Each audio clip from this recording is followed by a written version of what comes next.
I personally want कि अगर एक आम आदमी को भी एक चेंज लेकर आना एक छोटे लेवल पे ही, वो क्या कर सकता है। जैसे हम सब सोसाइटी में अपने रहते हैं और अलग अलग, जैसे फॉर एग्जांपल ये, जैसे कि आप एसटीपीज की बात करो, कितना इंपॉर्टेंट है एसटीपीज का roll on a normal level, at a citizen level हम क्या कर सकते हैं, सिंगल इंडिविजुअल क्या कर सकता है। आई नो दैट आपका जो प्रोजेक्ट है वो ज़्यादातर कॉर्पोरेट्स के लिए होता है और आप ज़्यादातर इंडस्ट्रीज के साथ काम करते हैं, पूरा बिजनेस मॉडल B2B है। लेकिन मैं चाह रहा था कि वाटर की अवेयरनेस अगर आपको एक नॉर्मल इंसान को अगर देना, तो फिर व्हाट आर द 3 टेकअवेज और यू कैन से 3 थिंग्स एक नॉर्मल इंसान फॉलो कर सकता है, जिससे कि वो एक छोटे लेवल पे कुछ चीज़ें प्रिवेंट कर सकता है। जैसे कि आपने TDH के बारे में बताया या वाटर वेस्टेज ट्रीटमेंट के बारे में बताया, एक लोकल लेवल पे हम अपने इंडिविजुअल हाउस होल्ड्स में कैसे चीज़ों को मैनेज कर सकते हैं एंड कुछ चीज़ों का ख्याल रख सकते हैं। वाटर का अगर किसी एक इंडिविजुअल से, जो कि एक सामान्य आदमी है, जो कि जॉब कर रहा है या बिजनेस कर रहा है, जो कि इस वाटर को पोल्यूट नहीं कर रहा है, वो तो क्या है कि अगर वो कुछ करना चाहता है to save the water, to clean the environment, तो मैं ये कहूँगा कि वो थोड़ा सा प्रोएक्टिव हो और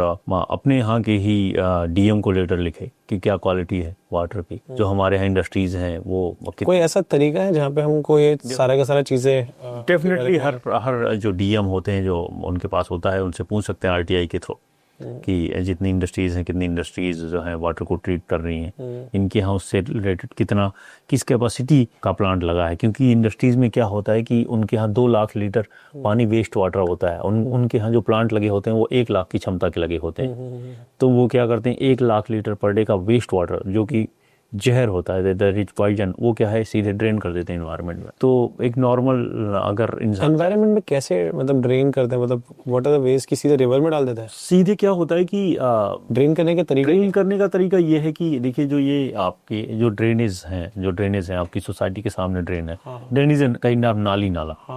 तो हर जो अपना इंडस्ट्रियल एरिया है वहाँ पे भी ड्रेन होते हैं, ड्रेन के पास। अच्छा। तो वहाँ पे वो छोड़ देते हैं, वो तो अपना अंडरग्राउंड होता है।